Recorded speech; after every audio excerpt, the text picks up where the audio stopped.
what is the problem that we are trying to target or deal with? Yeah.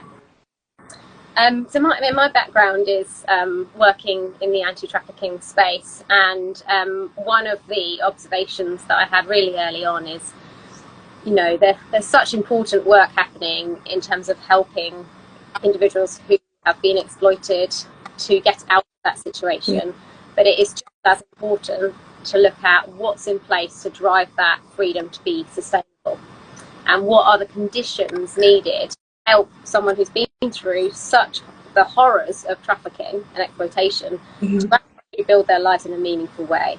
So we are playing a really tiny part in a very, very big story, which is about how do we, I guess, as society, work together to help people find a way forward that actually means they can be completely free and sustainably free.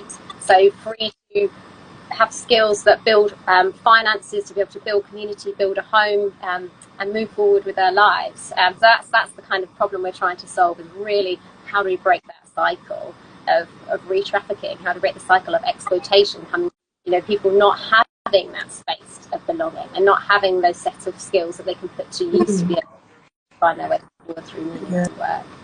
I think that's so good, because not only are you providing employment or placement, you are targeting development of skills or upskilling these individuals.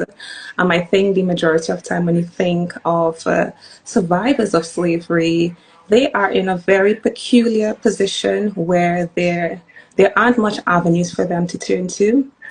And because they have experienced so much exploitation and abuse, many of them would have worked for little or even no pay. So the fact that this is a meaningful placement, I think it's so beautiful.